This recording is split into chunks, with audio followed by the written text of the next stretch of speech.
Bismillahirrahmanirrahim. Assalamualaikum warahmatullahi wabarakatuh. Alhamdulillahirabbil alamin wassalatu wassalamu ala asyrofil anbiya'i wal mursalin wa ala alihi washabihi ajmain amma ba'd. Di sini saya Qonita Albina insyaallah akan mempresentasikan materi kuliah kita hari ini, yaitu dengan judul Ilmu Ta'dil dalam matkul Ulumul Hadis yang dibimbing oleh Bapak Abdul Kafi Amrullah SPDI MPDI. Sebelumnya ilmu ta'dil ini berbarengan dengan yang namanya jarah, yang seperti yang disampaikan oleh Mas Furqon kemarin. Kalau misalnya ilmu jarah itu artinya tuh kritikan atau bahasa kasarnya kayak gibah yang dibolehkan, di sini ta'dil itu adalah artinya pujian yang diberikan kepada perawi hadis. Oke, langsung saja.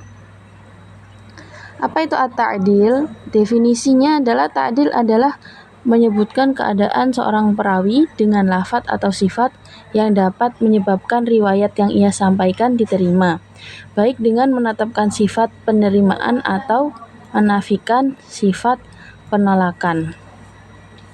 Secara etimologis, at-ta'dil adalah sesuatu yang berada dalam jiwa manusia dalam bentuk arti yang lurus, tidak berat sebelah dan tidak memihak sebelah.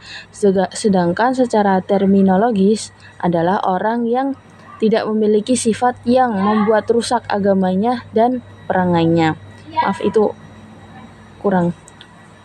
Maka orang yang dita'dil dan memenuhi syarat-syarat menyampaikan hadis, yaitu Islam, balik, berakal, dan memiliki kekuatan hafalan yang kuat, maka khobar-khobar atau berita-berita dan kesaksiannya dapat diterima. Kemudian pentingnya ilmu ta'dil. Yang pertama yaitu menjaga kesahihan hadis. Ta'dil membantu kita untuk membedakan mana hadis yang sahih dan dari hadis yang lemah dan palsu. Kemudian mencegah penyebaran hadis palsu dengan hadis palsu. Dengan ta'dil kita dapat menghindari penyebaran hadis yang tidak dapat dipertanggungjawabkan. Kemudian memperkuat dasar hukum Islam. Karena hadis yang sahih ini menjadi salah satu sumber hukum Islam yang penting. Kemudian saya tambahkan lagi, yaitu yang keempat, mengetahui biografi seorang perawi, karena seorang perawi tidak dapat memperoleh biografi jika mereka tidak mengetahui kaidah al-jarah dan at-ta'dil. Kemudian selanjutnya proses ta'dil.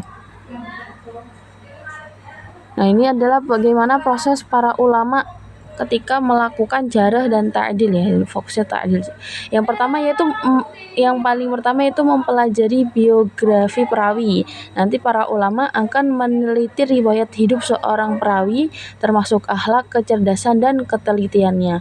Kemudian kedua, menganalisis sanad hadis. Nah, jadi sanad adalah rantai periwayatan hadis. Nah, jadi para ulama akan memeriksa setiap perawi dalam sanad untuk memastikan kesahihannya. Kemudian yang ketiga, membandingkan riwayat. Jadi riwayat yang sama seringkali diriwayatkan oleh beberapa perawi. Jadi satu hadis itu bisa saja diriwayatkan oleh beberapa perawi. Dan para ulama akan membandingkan riwayat-riwayat tersebut untuk mencari kesesuaian dan ketidaksesuaiannya. Kemudian ada syarat-syarat mu'adil. Mu'adil itu apa? Jadi mu'adil adalah orang yang memberikan ta'dil kepada perawi. Para ulama yang terjun pada bidang ini harus memiliki syarat-syarat sebagai berikut. Yang pertama yaitu memiliki ilmu yang mendalam. Mu'adil harus memiliki pengetahuan yang mendalam tentang ilmu hadis. Jadi bukan asal sekedar aja, tapi sudah mumpuni dalam ilmu hadis ini, terutama ilmu jarah wa ta'dil. Nah, jadi ia harus mampu membedakan antara perawi yang adil dan yang cacat. Kemudian adil dan amanah. Mu'adil sendiri harus seorang adil yang adil dan amanah. Ia tidak boleh memiliki kepentingan pribadi dalam memberikan penilaian kepada perawi. Kemudian objektif. Penilaian yang diberikan harus objektif, tidak didasarkan pada prasangka atau kebencian terhadap perawi. Kemudian mengenal perawi. Jadi ya muadil sendiri harus mengenal secara langsung atau melalui riwayat yang terpercaya tentang perawi yang akan dinilai olehnya. Kemudian selanjutnya itu syarat-syarat diterimanya ta'dil. Mengingat bahwa kegiatan jarah dan ta'dil ini merupakan kegiatan yang rawan, yaitu menyangkut nama baik dan kehormatan para perawi yang dimana tuh ini akan menentukan diterima atau ditolaknya suatu hadis. Jadi ulama tuh menetapkan kriteria-kriteria bagi orang yang akan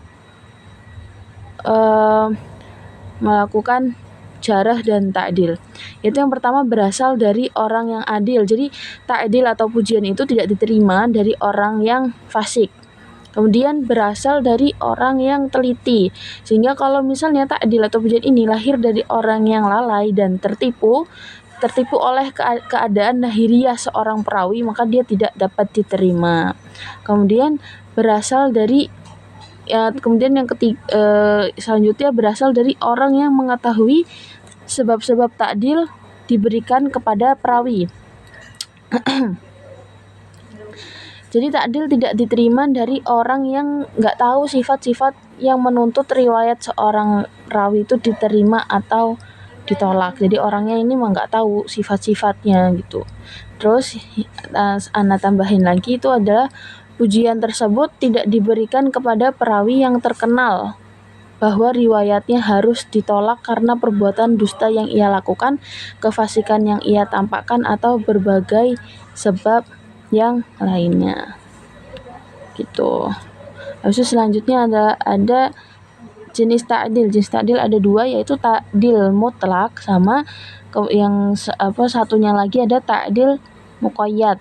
Apa itu ta'dil mutlak? Ta'dil mutlak adalah menyebut rawi dengan ta'dil atau pujian tanpa ada qayyid, tanpa ada qayyid atau catatan. Dalam hal tersebut merupakan tausik atau penilaian terhadap seorang rawi yang sikoh. Sikoh itu apa? Sikoh itu adil dan dobit dalam segala hal. Kemudian jadi itu maksudnya mutlak tuh dia pujiannya menyeluruh. Jadi dia memang kalau diberikan pujian emang dia tuh bagus semuanya gitu. Beda dengan ta'dil muqayyad. Nah, kalau misalnya ta'dil muqayyad ini menyebut seorang rawi dengan ta'dil yang dinisbatkan pada hal tertentu, baik guru, kelompok atau jenisnya. Nah, jadi ta'dil ini tuh merupakan tausik. Nah, tausik itu tadi apa? Tausik itu penilaian seorang rawi yang sikoh. Penilaian seorang rawi yang sikoh baginya jika dinisbatkan bagi yang telah ditentukan tadi, tidak berlaku jika dinisbatkan kepada selainnya. Misalnya disebutkan contohnya tuh kalau misalnya disebutkan dia sikoh jika meriwayatkan hadis dari Az-Zuhri, atau misalnya dia sikoh jika meriwayatkan hadis dari ulama Hijaz. Jadi hal ini berarti dia tidak sikoh jika meriwayatkan hadis dari selain sumber yang dinilai sikoh tersebut. Kayak misalnya kan tadi dia sikoh jika meriwayatkan hadis dari Az-Zuhri. Nah, kalau misalnya si fulan ini meriwayatkan hadis dari selain Az-Zuhri, maka dia tidak bisa disebut sikoh gitu. Kemudian selanjutnya ada tingkatan ta'dil. Jadi tidak semua perawi itu berada dalam satu tingkat yang sama dalam segi keadilan, kedobitan, dan hafalan mereka. Ada yang hafalannya sempurna dan ada pula yang kurang hafalannya dan juga sering lupa dan salah, padahal mereka orang adil dan amanah. Dan juga ada juga perawi yang suka berdusta dalam menyampaikan hadis. Oleh karena itu para ulama menetapkan tingkatan untuk ta'dil ini. Yang pertama adalah ungkapan yang menunjukkan puncak ta'dil atau mubalaghah terhadap seorang rawi. Contohnya awsaqun nas, yaitu orang yang paling terpercaya. Kemudian yang kedua ada ungkapan pujian yang ditegaskan dalam satu sifat dalam satu atau dua kali penyebutan sifat seperti sikotun, atau pernyataan seperti fulanun la yas'alu anha. Jadi fulan tidak perlu dipertanyakan. Kemudian yang ketiga, ungkapan pujian yang paling rendah adalah lafadz yang menunjukkan sifat yang mendekati bentuk jarah yang paling rendah, yaitu sholih dan muqarib. Kemudian selanjutnya ada yang namanya kontradiksi antara jarah dan ta'dil. Jadi kadang pernyataan ulama tentang tarjih dan ta'dil terhadap seseorang itu saling bertentangan. Jadi ada sebagian mentarjih, sebagian pula mentakdilnya. Jika demikian, maka diperlukan penelitian lebih lanjut. Dalam hal ini ada 3 pendapat di kalangan ulama. Yang pertama yaitu mendahulukan jarah daripada ta'dil. Jadi mayoritas ulama itu berpendapat bahwa jika ada perbedaan antara jarah dan ta'dil, maka jarah yang lebih diutamakan. Hal ini didasarkan pada prinsip kehati-hatian dalam menerima hadis. Kemudian ta'dil didahulukan daripada jarah apabila yang mentakdil lebih banyak, namun ta'dil didahulukan daripada jarah apabila yang mentakdil lebih banyak. Namun pendapat ini nggak bisa diterima jika ada keraguan terhadap kredibilitas seorang perawi, maka lebih baik untuk tidak menerima hadis yang diriwayatkan olehnya. Kemudian selanjutnya kemudian yang terakhir, keadaannya dihentikan sementara. Jadi ketika jarah dan ta'dil bertentangan, maka salah satunya tidak bisa didahulukan kecuali dengan adanya perkara yang mengukuhkan salah satunya. Tapi pendapat pertama yang paling sering diambil oleh ahli hadis baik mutaqaddim maupun mutaakhirin, diambil oleh ahli hadis yang zaman dulu sama zaman sekarang. Kemudian terakhir, ulama-ulama yang terkenal di bidang ini yaitu ada Muhammad bin Sirin yang wafat pada 110 Hijriah, kemudian Amir al-Asy'abi yang wafat pada tahun 103 Hijriah, kemudian ada Hasan al-Basri, kemudian ada Syu'bah bin Hajjaj yang wafat pada 160 Hijriah, dan kemudian yang terakhir adalah Malik bin Anas yang wafat pada tahun 179 Hijriah. Jadi kesimpulannya adalah ilmu ta'dil adalah sebuah cabang ilmu hadis yang memberikan pujian kepada para perawi, yang dimana ini menentukan apakah hadis-hadis yang ia riwayatkan bisa diterima atau tidak. Karena itu para ulama menanyakan keadaan para perawi, meneliti kehidupan ilmiah mereka agar ulama ini bisa menetapkan kebenaran rawi atau kedustaannya, ini mengetahui siapa yang lebih hafal dan kuat ingatannya. Jadi tujuan dari ilmu ini juga menentukan kualitas perawi dan nilai hadisnya. Ilmu ini penting karena ilmu ini merupakan timbangan bagi para rawi hadis. Jadi rawi yang berat timbangannya diterima riwayatnya, dan rawi yang ringan timbangannya ditolak riwayatnya.